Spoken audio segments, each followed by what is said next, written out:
On the night of February 14, 2019, security footage at Mercy General Hospital captured Nurse Ellen Hartley standing in the doorway of room 4, holding a conversation that lasted exactly 17 minutes with someone the camera could not see, and that room had been bricked shut since 1989.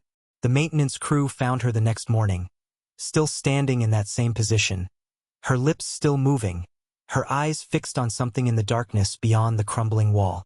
She hadn't blinked in over 6 hours. I need you to understand something about Mercy General before we go any further. This isn't one of those abandoned asylum stories, some crumbling ruin where teenagers go to scare themselves on Halloween. Mercy General is operational.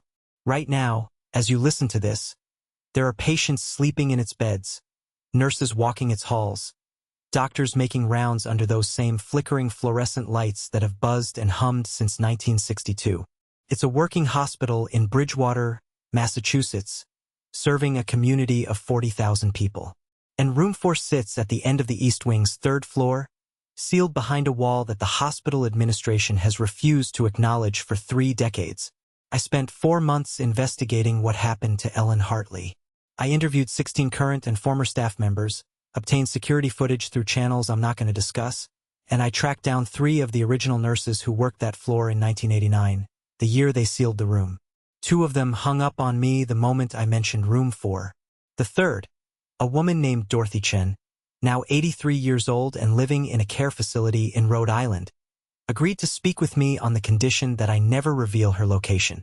What she told me made me leave every light in my house on for a week. But we'll get to Dorothy. First, you need to understand Ellen Hartley. Ellen was 47 years old when she started working the night shift at Mercy General. She'd spent 22 years as an ICU nurse at Boston Medical, handling trauma cases that would break most people, watching patients die on ventilators, performing CPR until her arms gave out. She was the kind of nurse other nurses looked up to. Steady hands, steady voice, steady eyes. Nothing rattled her. Her co-workers described her as methodical, almost mechanical in her composure. She transferred to Mercy General in January of 2019 because she wanted something quieter. Her daughter had just had twins, and Ellen wanted to be closer to family, wanted shifts that didn't leave her hands shaking from adrenaline at 3 in the morning. The night shift at Mercy General's 3rd floor East Wing was supposed to be easy. Routine. Post-surgical patients, long-term care cases, the occasional confused elderly patient wandering the halls. Nothing she couldn't handle in her sleep. Her first 2 weeks were uneventful. She learned the layout, memorized the room numbers, got used to the particular sound of Mercy General at night. That specific quality of silence that hospitals have when most of the patients are sleeping, punctuated by the soft beeping of monitors, the distant squeak of rubber soles on linoleum, the mechanical wheeze of ventilators pushing air into damaged lungs. It was during her 3rd week that she first mentioned the wall. I obtained Ellen's text messages through her sister, Margaret, who gave me access to Ellen's phone after what happened. On the night of February 1st, at 2:47 a.m., Ellen texted her sister a single question. Did Mercy General used to have more rooms on the 3rd floor? Margaret didn't see the message until morning. By the time she responded, Ellen was already off shift and sleeping. The conversation never continued, but Ellen started asking questions at work. Casual questions at first, the kind you might ask when you're bored during a slow night shift. She asked the other nurses about the wall at the end of the corridor. That strange brick wall that didn't match the rest of the building, painted the same institutional beige as everything else but somehow never quite blending in, the mortar between the bricks a slightly different texture, newer, out of place. She asked why the room numbers jumped from 3 to 5.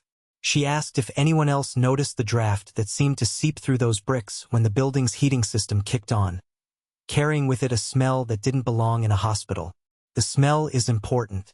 I need you to remember the smell. Every single person I interviewed mentioned it. They all described it differently. Copper and mildew, wet stone and something sweet underneath, old blood and rotting flowers. But they all noticed it. That cold draft from the sealed wall, and the smell that came with it. The smell that seemed to coat the inside of your nostrils, that you could still taste hours after your shift ended, that crept into your dreams and made them darker. Ellen noticed it on February 3rd. She wrote about it in her personal journal, which Margaret also shared with me. There's something wrong with the wall at the end of the hall. The air that comes through it smells like a wound that won't heal. I want you to sit with that phrase for a moment. A wound that won't heal. Ellen Hartley had spent over 2 decades watching people die. She knew what death smelled like, what infection smelled like, what necrotic tissue smelled like when a body started breaking down while the heart was still beating. And she described that wall, that sealed room, as a wound. On February 7th, she asked her supervisor directly about room 4.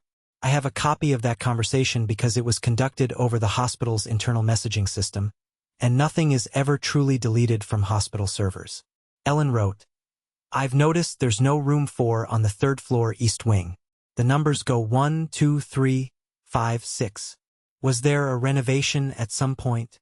Her supervisor, a man named David Reeves who has since refused all my requests for comment, responded, "Don't worry about it. Focus on your assigned patients." That was it. No explanation, no context, just a flat instruction to stop asking. Ellen didn't stop.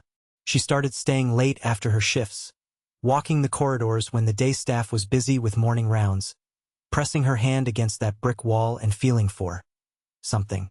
She wasn't sure what. She described it in her journal as listening with my skin. She said the wall felt warm in certain spots, despite the cold draft.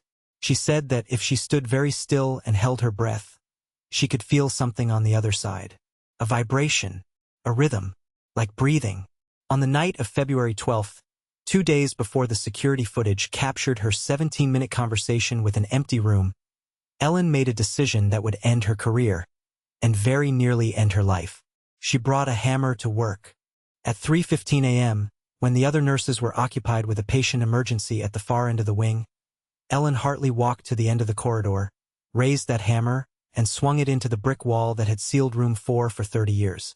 The first brick came loose with a sound she later described to investigators as wrong. Not the crack of masonry breaking, but something softer, wetter, like breaking through a scab. And the smell that poured through that gap, that smell that had haunted the corridor for 3 decades, became so strong that Ellen dropped the hammer and vomited on the floor. But she didn't run, because through that hole in the wall, barely 3 inches wide, she could see something in the darkness of room 4.